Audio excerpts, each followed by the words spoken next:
Back in April, Wow Embossing Powder released some new embossing powders, stamps and stencils on the craft channel here in the UK. Today, the design team is celebrating the release with a variety of different inspiration, and you can order this on the Wow Embossing Powders shop. They do ship worldwide. These will be coming to the US store in July. I'm Verity, welcome to my YouTube channel, Pretty Little Button, where I make paper crafting tutorials for the everyday crafter. So as I mentioned, this is part of a hop to celebrate the new release. So stay tuned, I will give some more information about this hop and giveaway later on in the video. So to start off with, I'm going to use one of the background stamps that was released, and this stamp set was designed by myself. This is the Fern background, and what I'm going to do is I'm going to stamp the background and heat emboss it, but I'm not going to use the actual design as a background. I'm going to then use the fern and create some focal elements with it. So I've just placed a white piece of card in my MISTI, and then I am just inking the stamp up with some Wow embossing powder, ultra slow drying embossing ink. Then I'm going to cover this with Wow Embossing Powder's super fine metallic gold rich embossing powder, and this keeps the intricacy and details of the fern background stamp beautifully. Of course, I'm using my Wow Dual Speed heat gun to melt the embossing powder, and you can just see the beautiful powder just melt into that gorgeous gold metallic colour. Now, as I said, this is creating a background card panel, but I'm not going to use it as a background. Instead, I'm going to fussy cut the elements out. You can get 3 different size ferns from this background, and I am just using a pair of scissors to go around and cut these out.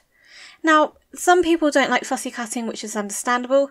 If you've got like a Scan-On Cut or another machine that can do the cutting for you, by all means use that as well. It doesn't bother me, and I'm quite happy. I'll just sit along watching something whilst I fussy cut these out. So I fussy cut a selection of the ferns out, and I did this in different sizes. So there's a large size, a medium size and a small size. Once they were all cut, I wanted to add a little bit more interest, and to do that I was going to do some inking with embossed resist. I cut out about 9 pieces of fern, so I selected 9 colours from Catherine Pooler's inks, and I went along the Spa collection to include some of her new inks that she's released, and I wanted to use these colours.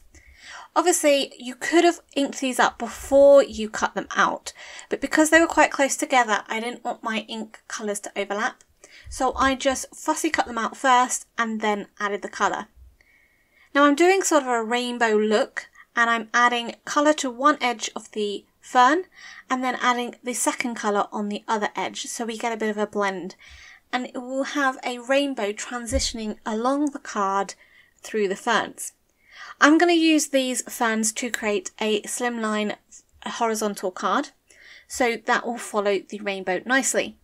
I started off with pink champagne and then moved on to rouge. So we've got a lovely pink blending into a red, and then I'm going from sauna into sheer butter. So I'm going to just skip along a little bit because the process of colouring all of these ferns is quite similar, but I will list the colours that I am using. Once I'd gone from sheer butter, I went to hot tub, and then hot tub I go into sea glass, which is one of the new Catherine Pooler inks, which is a beautiful, beautiful green. Once I've done sea glass, I'm then transitioning and blending into Cove Blue, and then Cove Blue goes into Royal Treatment, and lastly I finish off with Sugared Lavender. So I've gone right through the rainbow colours there, blending each colour into one another to get a rainbow effect. As I mentioned, this is part of a release hop for Wow Embossing Powder's new products. To celebrate, they are giving away a $25 gift card to their online stores, either the UK or the USA, depending on where you are. Here on YouTube, but there's also another hop over on Instagram for another chance to win a $25 gift card. For your chance to win, you do need to leave a comment along each stop on the hop. So the more videos you comment on, the more chance you have of winning. You can also search for the hashtag Wow Embossing Powders to find all the videos in the hop to maximise your chance of winning. Wow will choose a winner at random, and they will announce this on the 16th of June 2021. Make sure you check out their channel and their Instagram so you'll be notified when the winner is announced.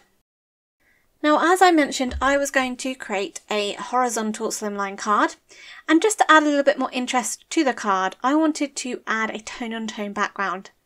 I'm going to use one of the new stencils being released from Wow, and this is the Lotsadots stencil, which is a slimline stencil, and this was designed by our very own Marion Emberson. I am just adhering this to a slimline card panel, so that is 8.5 by 3.5 inches, and I'm just using some washi tape to position it down and keep it placed. For the tone-on-tone look, I am adding some embossing paste through the stencil. So you could heat emboss through these, you could add embossing paste, embossing textures, embellishment mousse, you could add glitter. I'm just keeping it very, very simple by adding a layer of white embossing paste. For this, you will need to set this panel to one side to dry. It will, depending on how thick you put the embossing paste on, will depend on how long that embossing paste takes to dry. If you wanted to step it up a notch, you could, before the embossing paste is dry, sprinkle it with a colour of embossing powder of your choosing and heat set that as well. Now you could go for a clear hologram like halo, or you could go for a beautiful metallic as well. I just decided I wanted to keep it with a nice tone-on-tone look. So once it was dry, it was time to add all the elements onto the front of the card, and I am just using some foam pads to adhere the ferns onto the front. Now of course I'm going in that rainbow order, and I'm layering up the ferns to create some dimension and interest. Because the background is textured, I'm also adding a bit of liquid adhesive to the back of the foam pads as well as I add them to the card. This will help to keep them in place when it comes to this textured surface. You haven't got to worry about the foam pads coming off too easily. Now once I'd positioned them and got my rainbow effect, I needed to add a sentiment. And for the sentiment, I'm using one of the new stamp sets that Wow have released. And this is the Happy Birthday sentiment stamp set, which I designed. And I'm using one of the smaller sentiments to stamp and heat emboss onto black cardstock using the metallic Gold Rich Superfine Embossing Powder. The Superfine Embossing Powder works perfectly with these secondary sentiments and keeps the intricacy of the font beautifully. Now I did use a bit of anti-static embossing powder buddy to just prep my cardstock because I do get fingerprints everywhere. I just use a dry cloth just to wipe that down and clean it up so you get the black back. Once that was ready, I trimmed it down into a nice thin strip, and then I'm just adding this to the middle of the card just to finish it off. I loved how this turned out. It was a beautiful card, and it's a great way of showing you how to transform a background stamp into some focal elements on a card as well. So you can think out of the box and experiment with your supplies. If you're new to my channel, I'd love it if you could think about subscribing, hitting that bell icon to be notified when my next video is up. For 10% discount at the Wow Embossing Powder shop, just use the code you can see on screen. Until next time, happy crafting!